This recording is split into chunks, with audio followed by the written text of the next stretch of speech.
third single release ஆவறதுக்கு like we are waiting for the masters. Wow. Comes before, I think I might also perform the third single there. இந்த video பாத்தீங்கன்னா யுவன் சங்கர் ராஜா அவர்கள் நேத்து நடந்த press மீட்ல பேசினது. அதாவது July 27 Chennai YMCAவில் Yuvan's long drive அப்படின்ற ஒரு கான்செப்ட் நடக்க போகுது. ஸோ அதுக்காக நடந்த பிரஸ் மீட்ல யுவன் அவர்கள் கிட்ட கோட் பத்தி கேட்டதுக்கு, கோட் பயங்கர இன்ட்ரெஸ்டிங்கான ஒரு ப்ராஜெக்ட், ரொம்ப எக்ஸைட்டடா ஒர்க் பண்ணிருக்கேன், படம் பார்த்துட்டு எப்படி இருக்குன்னு சொல்லுங்க.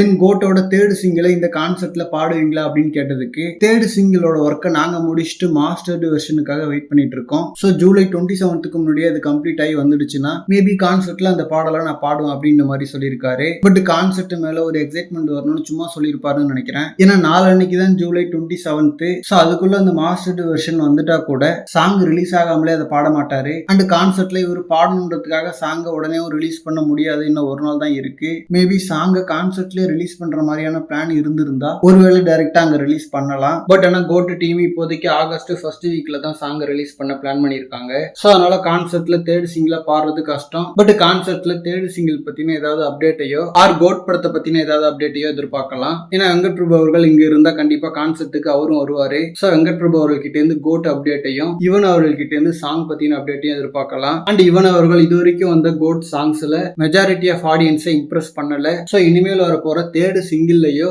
இல்ல படத்தோட பேக்ரவுண்ட் ஒர்க்லயாவது இம்ப்ரெஸ் பண்ணணும். இல்லைன்னா இதுக்கப்புறம் அவருக்கு பெரிய ஹீரோக்கள் படங்கள் கிடைக்கிறது கஷ்டமாயிடும். ஏன்னா ஆல்ரெடியே டாப் ஹீரோஸோட எல்லா படத்தையுமே அனிருத் தான் பண்ணிட்டு இருக்காரு மியூசிக். வேட்டையன், இந்தியன், விடாமுயற்சி, தென் தளபதி 19, கூலி, இந்த மாதிரி டாப் ஹீரோஸோட படங்களை அவர் தான் பண்ணிட்டு இருக்காரு. ஸோ கரெக்டான டைம்ல கிடைச்ச கோட்டையும் பயன்படுத்தலன்னா இதுக்கப்புறம் இந்த மாதிரி வாய்ப்புகளும் கிடைக்காது. ஏன்னா என்னதான் ஸ்டார், லவ் டுடே மாதிரி சின்ன ஹீரோஸ் படங்களுக்கு நல்ல பாடல்கள் போட்டாலும் பெரிய படம் போது அதுக்கான சேலரி அதிகமா இருக்கும். ஸோ கோட் படத்துல BGM ஒர்க்லாம் எப்படி பண்ணிருக்காருன்னு வெயிட் பண்ணி பார்க்கலாம். அண்ட் இந்த மாதிரி தி கோட் பத்தின ஹாட் அண்ட் அப்டேட்ஸ்க்கு நம்ம விஜய் ஃபோர்ட் சேனலை சப்ஸ்கிரைப் பண்ணுங்க.